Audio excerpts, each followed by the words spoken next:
Me when my ex-wife told me about an argument with her workmate that made absolutely no sense to me. Well, why don't we be mad together?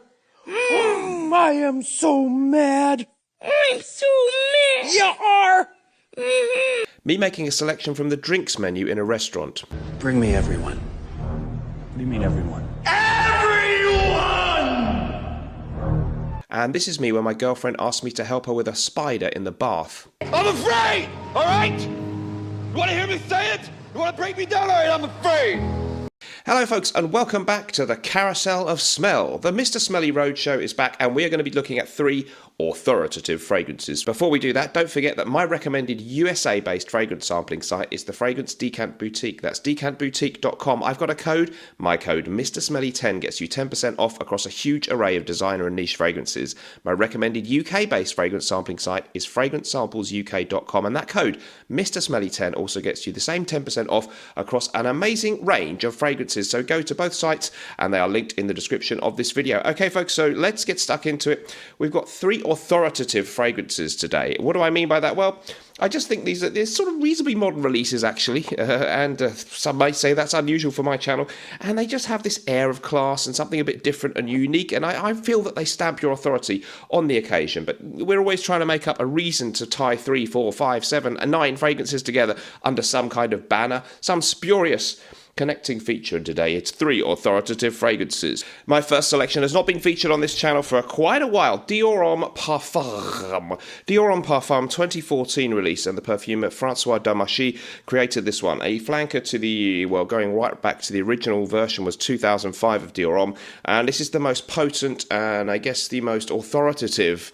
iteration of the fragrance. It is still available as DIOR Homme Parfum. They've really messed around with the DIOR Homme name, and there's all kinds of different versions of them. But if you get the ones that is called DIOR Homme Parfum, it is this note listing, which is Tuscan iris, my favourite kind of iris, Italian orange, leather, rose, sandalwood, ambrette, oud, and cedar. You won't pick up on much oud. A great review on Fragrantica by somebody concluded, why smell good when you can dominate the room with elegance? What a lovely way of putting it. It really is great stuff. It's got that waxy lipstick-esque iris thing and this rich woody undertone as well. A little bit more manly than the very metrosexual original DIOR Homme and maybe DIOR Homme Intense, but hugely similar in many respects to both of those, but with this underlying oomph and depth to the fragrance. It's woody, it has a leathery, it's kind of a smooth suede leather kind of thing in there. Some people call it a leather fragrance. I still think the iris is the dominant accord, but it's now combined in great proportion with a great proportion of the leather and the sandalwood with the rich woody undertone. Beautifully well balanced, beautifully classy and charismatic. Doesn't smell old school, kind of smells modern in a timeless way, which makes no sense at all. Check out DIOR Homme Parfum. Prices for that 100ml nowadays is £143 online, so it is expensive. Please don't forget Norton & Wilson's 5th fragrance is on the way. I will be revealing all probably in the next video, and the launch is very, very imminent. We are also restocking everything in the USA that's out of stock, and don't forget Bon Vivant is in stock in the USA. Something of a personal signature scent for me, so get your Bon Vivant today. And if you're in the UK, we still have our amazing offer, just £70 for Gravitas Pour Homme, delivered to your door for £70. That will not be the same price for much longer. Don't miss out. NortonandWilson.com. Okay, next fragrance then for you guys. Again, nobody else talking about this one. TONKA Laboratory Perfumes. Really interesting fragrance. I found it online. You can get a bottle. I think it's supposed to be £90. A couple of stores online got it £80 or thereabouts. Bergamot, mandarin, pink pepper, citrus, cistus, ylang, clary sage, coriander, timber, what? Oh, timber, vetiver, mossy notes, amber, and tonka bean. You know what? You don't get a huge amount of tonka. I swear I smell patchouli in this one.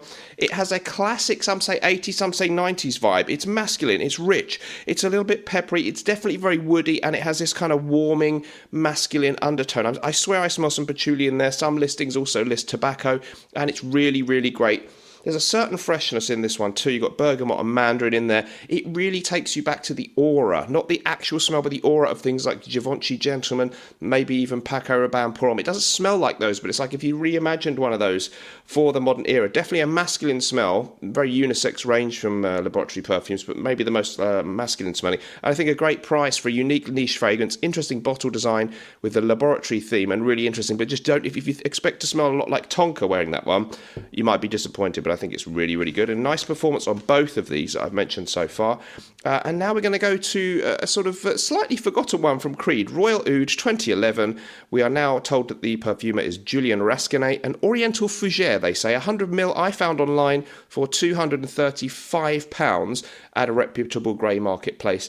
Pink pepper, lemon, bergamot, cedar, angelica, galbanum, sandalwood, oud and musk. It doesn't smell very much of oud at all. As Olivia Creed said, it's very much a European oud.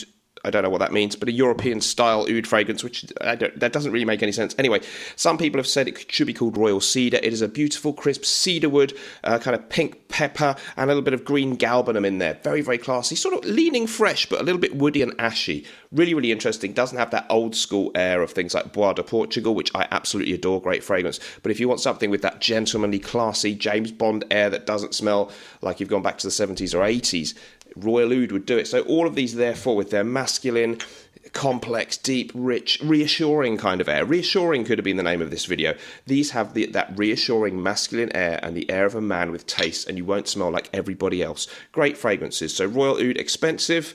Tonka, amazing value. And DIOR PARFUM, a little bit expensive, but could well be worth it. Let me know what you think about that in the comments down below. I'll see you in the next video. Remember, whatever we're doing in life, let's project.